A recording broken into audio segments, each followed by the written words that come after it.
Hands up, buddy! This isn't your neighborhood! Barked a voice, piercing the evening silence like an icy blade. Antonio, lost in thoughts of homey comfort and the smell of dinner that should have been waiting for him, didn't even have time to lift his head.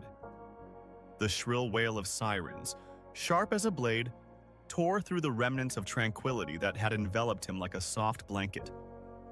A police car, black and shiny, screeched to a halt a few meters away, its tires shrieking on the hot asphalt, leaving behind an acrid trail of burnt rubber.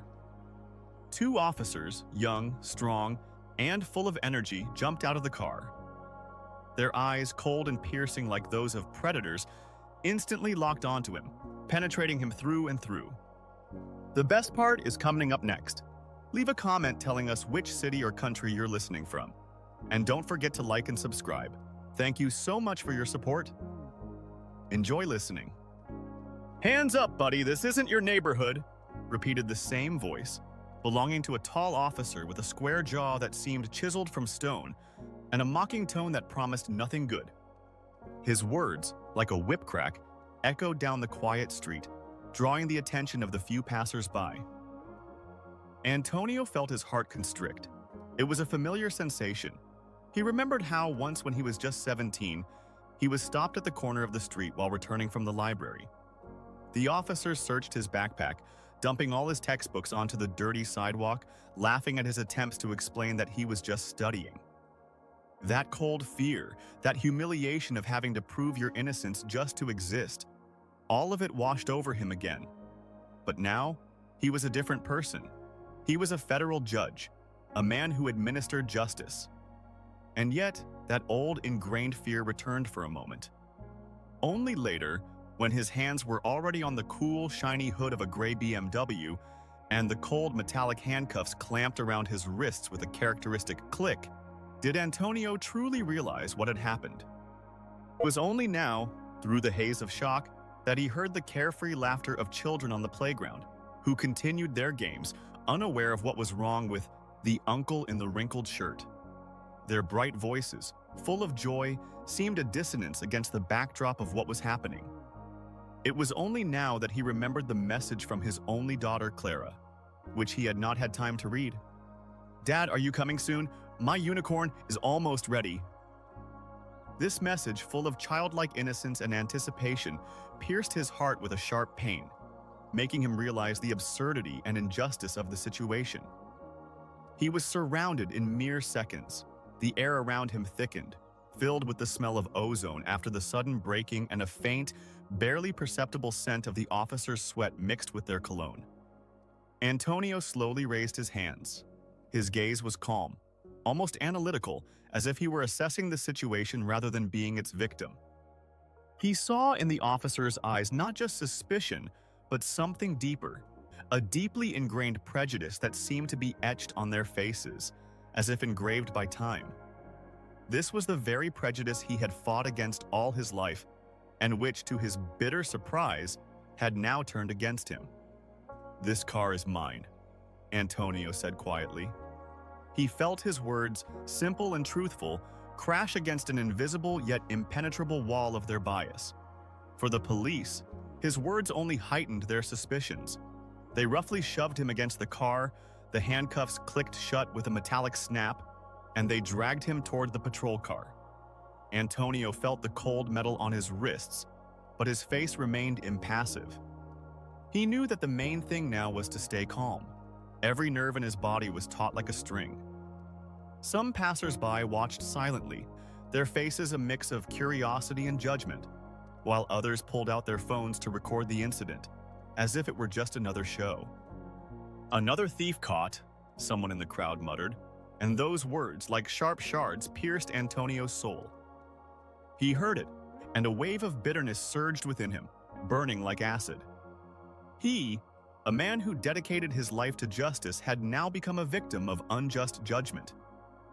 The officer, noticing that he was being filmed, smirked, his lips stretching into a cruel grin, and loudly declared for all to hear, "If you're going to steal, at least learn to look rich." A harsh, humiliating laughter erupted in the air, seemingly directed at him personally.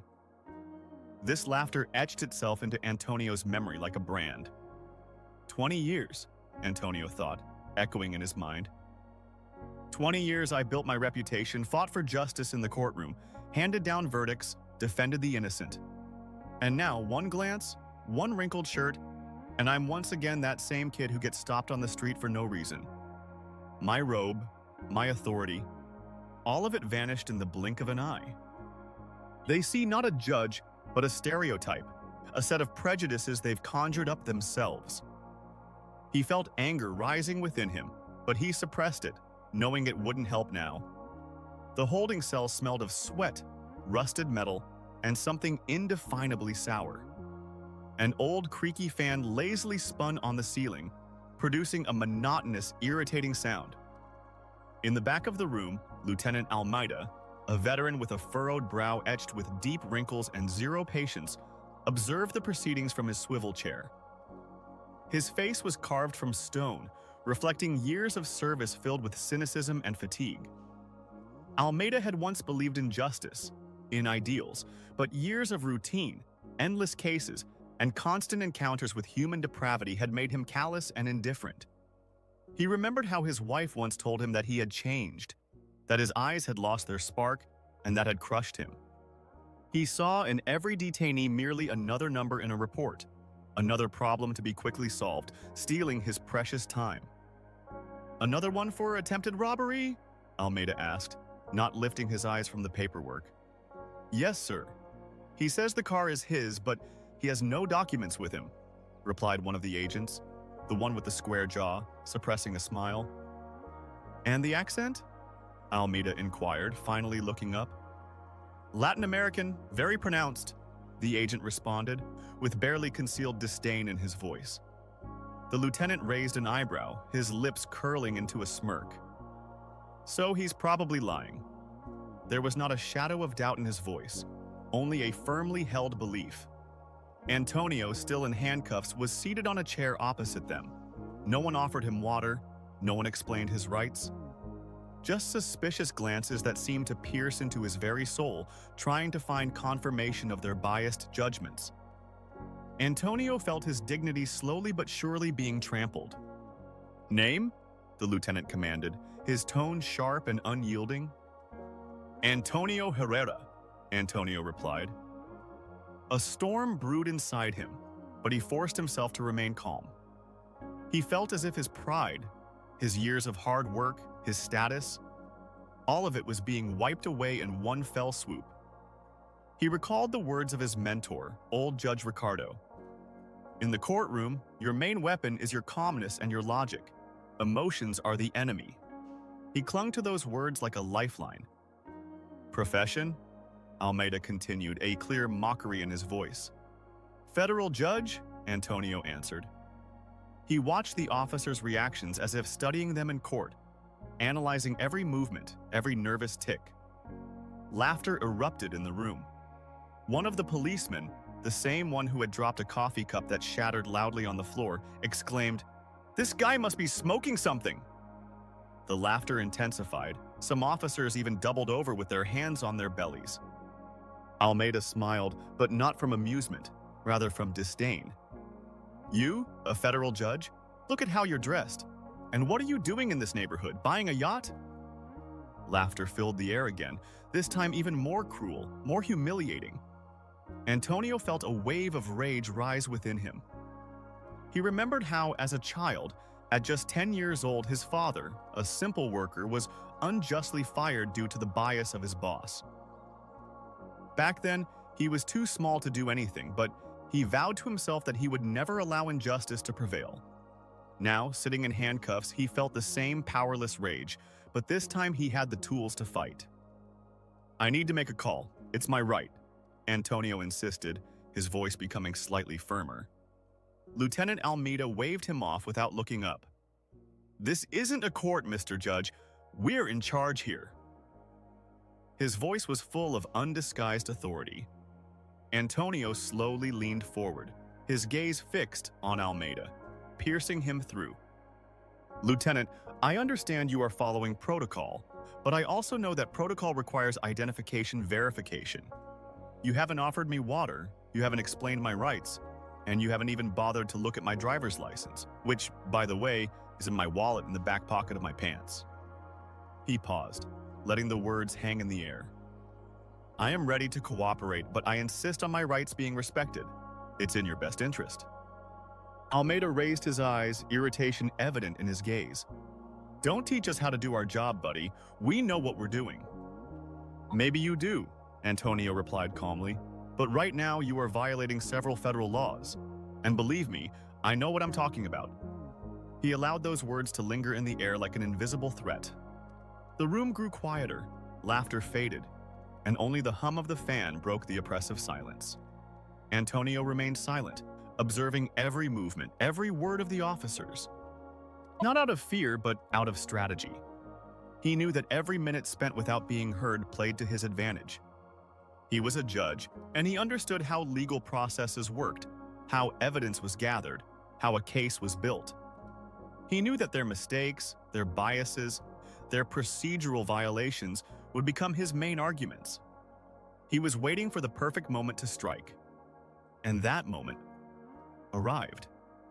When he saw the officer rummaging through his backpack without permission, pulling out his notebook and carelessly tossing it onto the table, something changed in his gaze.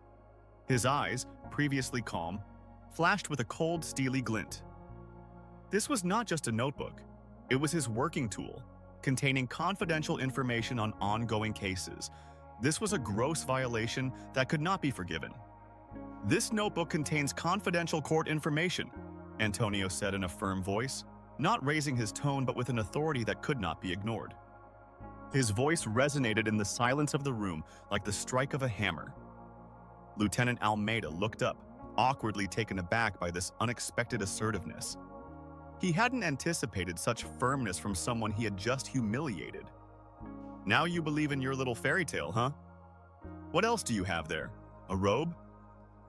Almeida muttered, trying to regain control of the situation, but his voice no longer sounded so confident. It carried notes of doubt. Antonio crossed his legs, still in handcuffs, and looked straight into the lieutenant's eyes. His gaze was piercing, as if he could see right through him. "When was the last time you checked the identity of a detainee before mocking him?" he asked. Silence. For the first time, sarcasm hung in the air. The tone was no longer that of a victim begging for mercy. It was the tone of someone taking control of the situation, someone going on the offensive. One of the young officers, Juan, the one who had been next to Almeida, hesitated. He was a rookie, still not fully hardened, and his conscience seemed to be awakening. Doubt flickered in his eyes, and his face paled. "Lieutenant, maybe we should check if he's telling the truth," Juan quietly suggested, his voice barely audible.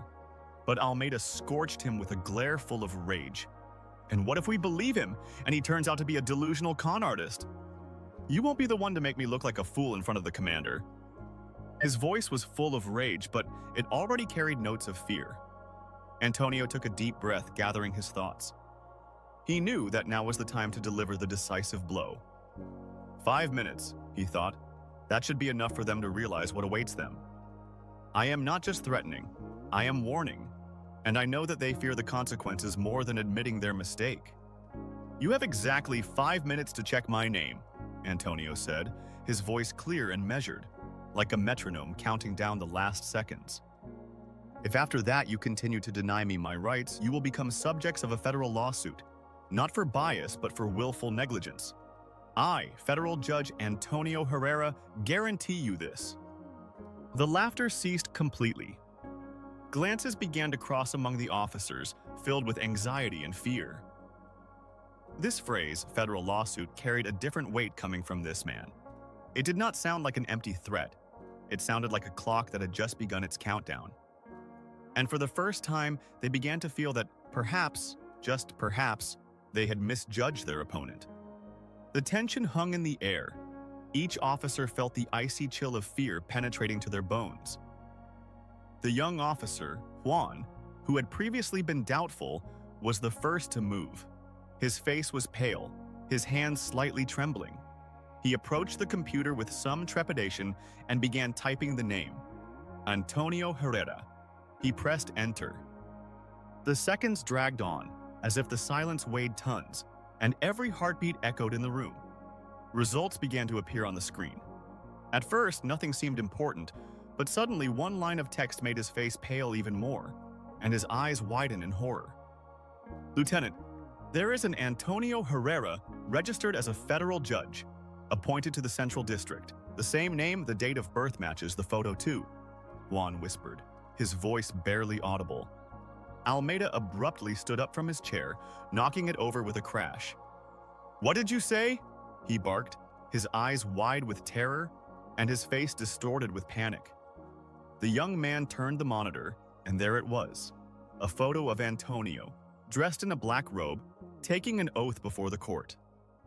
The same firm yet serene smile, the same penetrating gaze. The silence was absolute. The only sound was the hum of the fan, which now seemed deafening. No, this can't be, Almeida thought feverishly, his brain working at full capacity. This is some mistake, a coincidence. He can't be a judge. My career, all 30 years of service, everything I've built. His face contorted with inner conflict, the realization that his world was collapsing. This proves nothing. It could be a coincidence, a common name, he mumbled, but his voice trembled, betraying the panic that had overtaken him. Antonio did not flinch. He watched his panic with cold calculation. In the side pocket of my backpack, there is a credit card with a hologram and my court building pass. Why don't you check them? He suggested. Another, more experienced officer slowly retrieved them. His hands shook as he verified their authenticity. After checking, the tension turned into panic. It's authentic, Lieutenant, and he has federal access, he said, his voice filled with horror and his eyes wide. One of the most mocking officers, the one who had laughed the loudest, leaned against the wall as if he were short of breath. His face was ashen gray, and his breathing was erratic. But he was in a BMW. Wasn't it stolen? He mumbled, trying to find some sort of hook. Antonio smiled for the first time, but it was not a cheerful smile. It was a smile of superiority. You can check the registration. My name is there. The numbers are updated. And if you look at the mall cameras, you will see that I entered through the main entrance greeting the doorman, who, by the way, knows me, and even joked with him about football. Each phrase was yet another stone falling on the tower of prejudice they had built, dismantling it to its very foundation. He was no longer just another detainee. He was a man with irrefutable evidence, with solid arguments, with undeniable authority.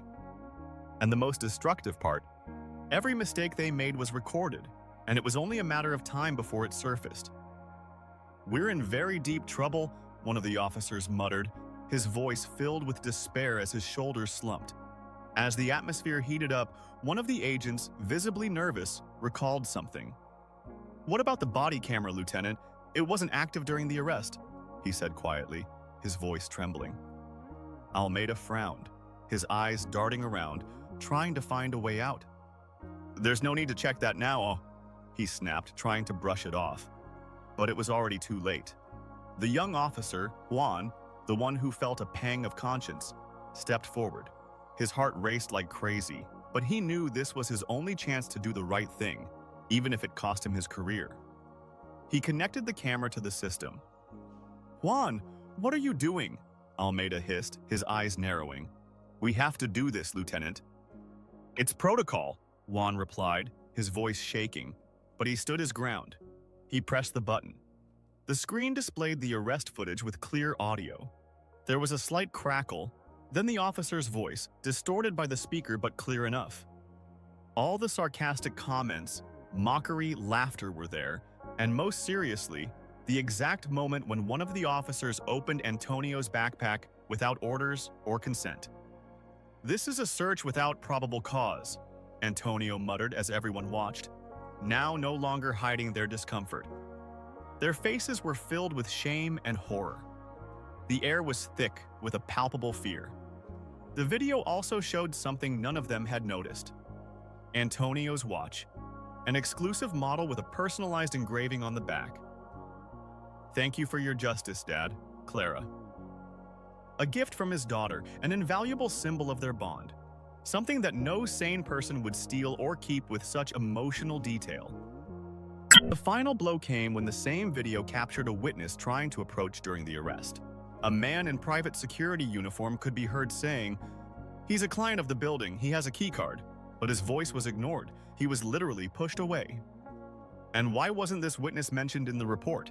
Antonio asked, no longer raising his voice, but his words sounded like a verdict that could not be overturned. No one answered. The police exchanged glances as if they were standing on thin ice that was about to crack. Lieutenant Almeida tried to close the video window, but young Officer Juan stopped him. "We can't hide this. It's already in the system. And if he files a complaint, the first thing they'll check will be this file," Juan said, his voice as firm as steel. Antonio slowly stood up, still in handcuffs. "Do you still think the problem is with me?" he asked, looking in turn at those who had humiliated him. His gaze was filled not with anger, but with deep disappointment that seemed to penetrate to the very soul. And at that moment, fear shifted direction.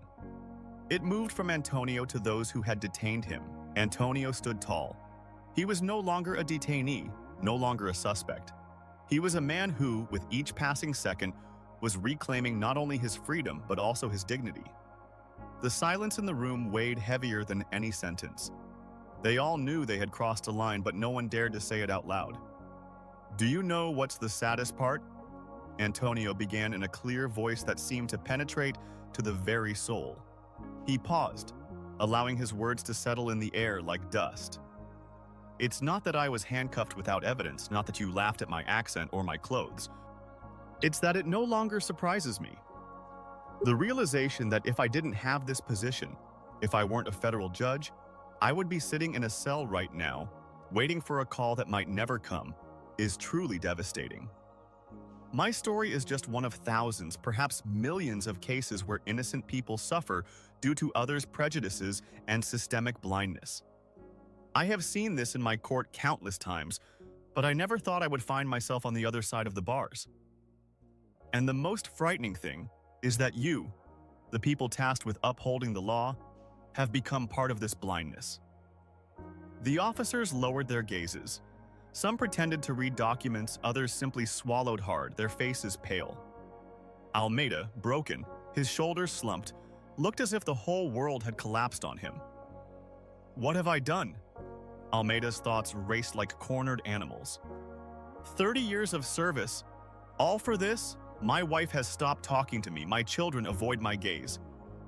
I always justified myself by saying the system is such that there's no other way, but he showed that it can be different. He showed that I was just a coward. I have become what I once despised. And how many more like that are out there? How many have been detained because of how they look, how they speak because they cannot defend themselves with titles and badges? Antonio turned to everyone. "You made a mistake today not because you didn't know who I was. You made a mistake because you didn't care to know. Because you decided, as you do every day, that with certain faces there's no need to check anything. You saw not a person but a set of stereotypes." One of the senior agents mumbled, his voice full of justification. "We were just following protocols." Antonio looked at him firmly. "Protocols do not humiliate. People do that when they decide how to apply them. Protocols are tools, but in the hands of those who blindly follow prejudices, they become weapons. And today you used them as weapons." Then he headed for the exit, still in handcuffs. A young officer, Juan, the one who had turned on the camera, approached and with trembling hands removed them. "I'm sorry, Mr. Herrera," Juan whispered. His eyes filled with genuine remorse, and his face expressed deep pain. Antonio did not respond, only looked him in the eyes, not with hatred, but with deep disappointment. And in that gesture was the true verdict that left a deep, indelible mark on the young officer's soul. After the handcuffs were removed, Antonio felt the blood rush back to his wrists. He rubbed them, trying to shake off the feeling of cold and pressure. He exited the precinct, and the fresh night air felt like the cleanest and freest thing he had ever breathed. But this freedom was bitter. His BMW awaited him, seeming to be the only witness to his humiliation. He got behind the wheel and his hands, which had just been restrained, gripped the steering wheel tightly. He started the engine and the sound, usually so familiar, now seemed deafening. He drove home in complete silence, his thoughts flitting about like butterflies in a closed jar. At home, Clara was already asleep. He peeked into her room. The small figure, peacefully sleeping under the blanket, seemed such a fragile miracle. He adjusted the blanket that had slipped and gently kissed her on the forehead. Her innocent face, her calm breathing, that was the only thing that gave him strength, an anchor in the raging sea of injustice. He thought about how her purity contrasted with the filth he had just experienced. How could he protect her from a world that so easily judges by appearance? He felt tired, but it was not the kind of tired that comes after a long workday. It was the fatigue of injustice, of struggle, of realizing how fragile justice is in this world. He lay down in bed, but sleep eluded him. Images of the police, their mockery, Almeida's laughter, all of it swirled in his head, refusing to let him rest. He spent the rest of the night staring at the ceiling, reflecting on what had happened and what he needed to do. On an ordinary Sunday, a few days after the incident, Antonio was walking in a park near his home. He was dressed, as always, simply. Old jeans, a wrinkled shirt, and a leather backpack slung over his shoulder. His engraved watch gleamed on his wrist. Clara was running a few meters ahead, playing with other children, her laughter echoing through the park, filling the air with joy. The sun was gently setting, painting the sky in shades of orange and pink, and the world seemed momentarily in balance, as if all problems had vanished. A middle-aged woman with a weary but hopeful face timidly approached him. Her eyes were red from tears, but there was a spark of determination in them that seemed capable of melting ice. She recognized him. "You're the judge from the video, right?" she asked, her voice trembling. Antonio nodded with a gentle smile that seemed to calm her. She lowered her gaze, anxious, fiddling with the edges of her bag. "I just wanted to say thank you. My son was arrested many years ago for something he didn't do, but no one listened to him. When I saw your story, I felt that someone was truly speaking for us, for those who have no voice." Her voice broke, and she took a deep breath, trying to hold back tears. "My son, Andres, was only 19. A talented guy, he dreamed of becoming an engineer. He was accused of a robbery he didn't commit. The police, they just didn't want to listen. He's been in prison for 3 years now. His story is so similar to yours, but with a tragic outcome. You were heard because you are a judge, but no one listened to my son." Antonio took her hand respectfully. His touch was warm and soothing. "Now we are being heard because you also spoke up, sharing your story. Every such story, every attempt to be heard creates a wave of change. Your courage will inspire others." He returned home, but he could no longer feel joy.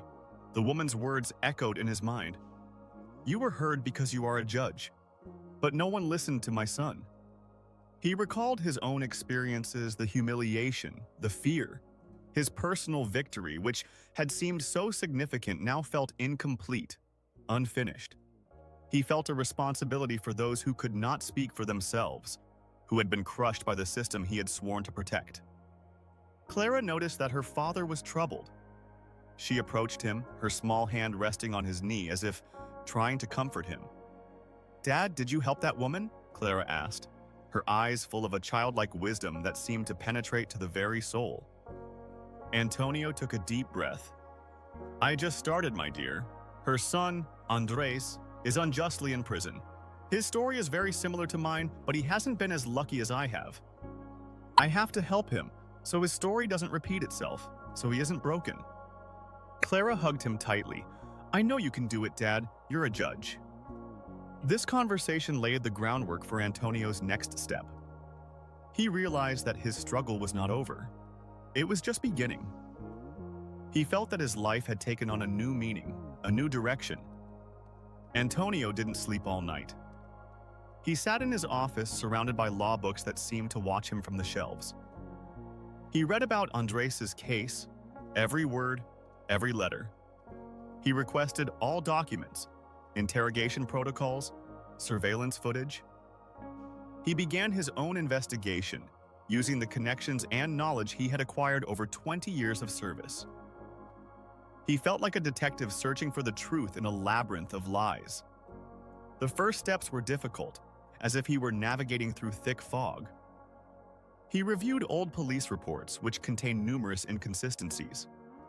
Witness testimonies were contradictory, and the evidence seemed hastily gathered, as if someone wanted to close the case quickly. He could smell the bias that permeated every page, every line. He turned to his fellow judges but was met with bureaucracy and skepticism, as if he had encountered an invisible wall. "Antonio, you're a federal judge. We don't interfere in police matters. That's not our job," said one of his old acquaintances, Judge Martin, stroking his gray beard, which seemed to symbolize his conservatism. "The case is already closed, and no one wants to reopen it. It could set a precedent that we don't need." "Set a precedent for justice?" Antonio replied, his voice as cold as ice. "Isn't that why we're here? Isn't that the point of our work?" The police hierarchy, trying to avoid a new scandal after the incident involving Antonio, obstructed his investigation. He was denied access to certain documents, citing confidentiality and the ongoing investigation. This created a new, more serious conflict that seemed poised to engulf him. Antonio felt as if the system was trying to suffocate his initiative, like a giant octopus. But Antonio was unyielding. He knew he needed an ally from within, and he found one. The very young officer, Juan, who had assisted him at the precinct, was now working in the Human Rights Department. Inspired by Antonio's actions, Juan secretly passed him internal documents and information that could help with the case. "Mr. Herrera, I can't risk my career, but I believe in what you're doing," Juan said over the phone, his voice tense and breath quickening. "I found something in the archives that might be useful. Surveillance footage from another store near the crime scene." The police ignored it. Antonio felt a surge of hope, like a breath of fresh air. It was a lead. He spent sleepless nights studying the footage, frame by frame, as if trying to find a needle in a haystack. He zoomed in, slowed down the playback, until he noticed it. In the footage, the criminal was seen limping slightly on his right leg, barely noticeable but consistent. Andres, as he discovered from his medical records, had never limped. It was a tiny but undeniable detail. Then, while reviewing footage from another camera located at the street corner, he noticed that the criminal wore an unusual jacket with a bright logo of a local baseball club, which Andres, a die-hard soccer fan, would never wear. These two details seemed to scream Andres' innocence. Antonio gathered all the evidence, meticulously building his defense like an architect constructing an impregnable fortress. He succeeded in getting Andres' case reopened. This was unprecedented. It hadn't happened in decades. He took it upon himself to be his lawyer, using his authority and reputation to draw public attention to the case. News of the new hearing spread quickly, attracting journalists and human rights advocates from across the state. The courtroom was packed.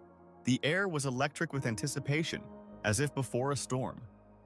Andres' family sat in the front row, their faces filled with hope and fear, their eyes fixed on Antonio. Andres, pale, but with a glimmer of hope in his eyes, sat next to Antonio, his hands trembling. Andres' mother took his hands in hers, as if afraid he would disappear again, while his father, a sturdy man who usually showed no emotion, quietly wiped away tears.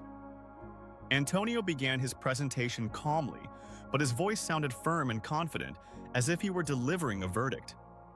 He didn't just use legal arguments, he told a story. He spoke of the systemic biases that led to this tragedy.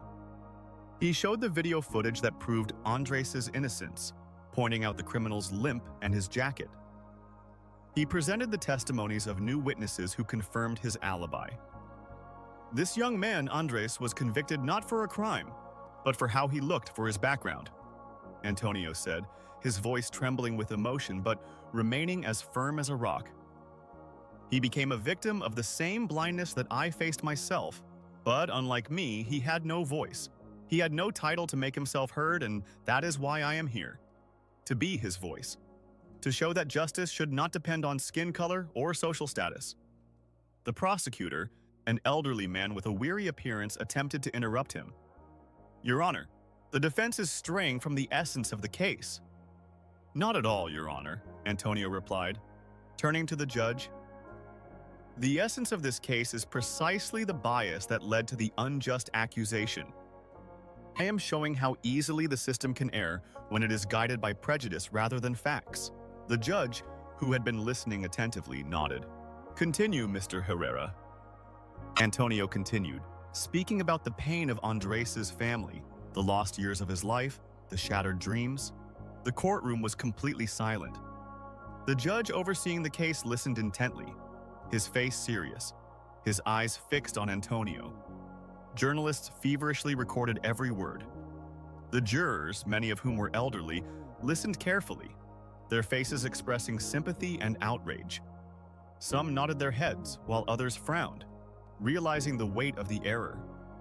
At that moment, in the back row, sat Lieutenant Almeida. His face was ashen gray, and his gaze was locked on Antonio. Every word spoken by the judge struck him like a hammer on an anvil. He saw his cynicism crumbling, his own blindness laid bare. He recalled the words of his wife, who had told him years ago, "You have changed, Robert. Your eyes have dimmed." Back then he had brushed it off, but now he understood that she was right. He saw himself in the mirror, a weary, embittered man who had lost faith in justice. He felt shame burning within him, and he wanted to disappear, to dissolve into thin air. The resolution came swiftly. The evidence was irrefutable. Antonio secured an acquittal for Andres. It was not just a legal victory, but a symbolic one. It showed that the system could change, that even the deepest prejudices could be overcome. Andres walked free. His mother rushed to him, embracing him tightly, tears of joy streaming down her cheeks and laughter mingling with sobs. My boy," she whispered.